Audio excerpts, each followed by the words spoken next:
Moving on, AI-driven edtech firm LearnTube is looking to double its revenues by the end of the calendar year and triple them by the end of the financial year. In a chat with CNBC-TV18's Ritu Singh, its co-founders Shronit Ladhani and Gargi Ruparelia say that the edtech may soon announce its seed stage funding. She starts by asking them about the recent Google initiative and what it means for startups like LearnTube. Take a look. Very exciting because they've announced us as one of the 20 startups in AI to look out for in India. Yeah. So first off, that makes it a big privilege for us to first be part of this. It's a 3-month accelerator essentially where they will give us mentorship from within the Google network as well as from their partner networks, where we will get to solve product and direction problems when it comes to building for AI. We are here for the in-person bootcamp and Google I was part of that, and it's honestly been very hectic but very enriching, and I can't wait to go back and talk to the team about it. Well, speaking of funding, you've raised about 1.2 million so far. We understand you're in the market to raise another round. How much would that be and how soon will it be? Sure. So probably double of what we've raised in the past is what we'll be raising now. Maybe so you're talking 2.5 million or so? Roughly 2.5, depends. So that would be our seed.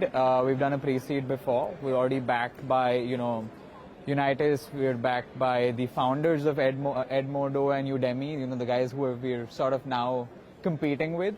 And yeah, we could be anything between the next 1 month to 3 months. And, how are you planning to deploy this money that you're going to raise? Sure. So what we're doing is we're going from helping people learn to helping people do, which means AI versions of top experts will be teaching you live with real-time doubt solving, real-time feedback, but on demand, so you can learn live even at 2 a.m. at night.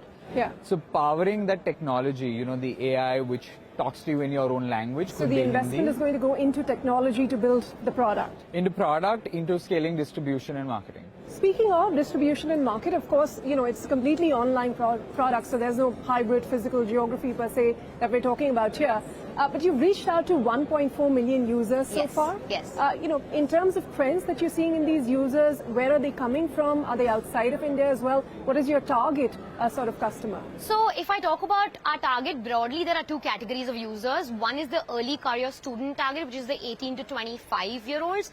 The other ones are later career professionals who are trying to switch up within their organization, get credibility, reskill, or switch into other roles, right? Typically from sales to marketing, for example. Our top domains, I would say, are going to be data science, data analytics, not surprising, project management, programming languages, finance, marketing. All of these are our top skills. This is how broadly it looks in terms of India and global. About 15% of our users come globally, though we've never marketed outside of India, so they're completely organic discovery in that sense. And how fast do you expect this number to grow? For instance, you have 1.4 million users, out of which how many are paying?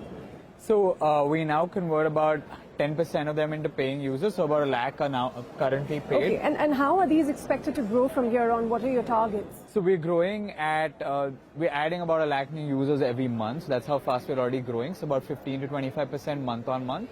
We will be double of where we are by the end of this year, and 3 times by the end of the financial year. All right, and then what does that translate in terms of revenues, in terms of profits, where you're at, and where do you see yourself in the next couple of years? I think we are looking at the next leap of product, which will easily add at least double revenue month on month for us. We're looking to release the AI-based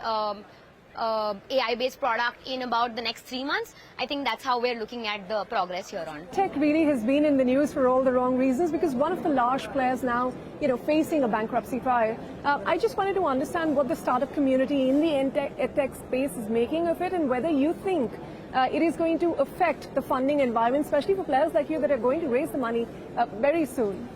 Definitely. So the reality is there is some funding winter, and that funding winter is definitely more for edtech. At the same time, see, you have to build a great business. Right now, we are Marwadi and Gujaratis who are building a tech business. That's a brand. Yeah. So the unit of your product has to make sense. So if you're selling something for 100 rupees, you need to at least make 5 rupees. Yeah. If you're losing 5 rupees to sell, that just doesn't make sense. So at a unit level, we are already unit economic positive, will always remain to be. So if we take more money to scale, we're just going to make more money, and that's a given. So for us, because we're an AI-first product, which started building AI 2.5 years back before GPT-3 even became known. We've been, I would say, fairly lucky. So you don't think the Byju's instance is going to affect funding for edtechs in general? It is already affecting. We may have probably raised more than what we're looking to raise or at a better valuation. But we will also have to justify that valuation in the future. So I guess it's just about building a sound business.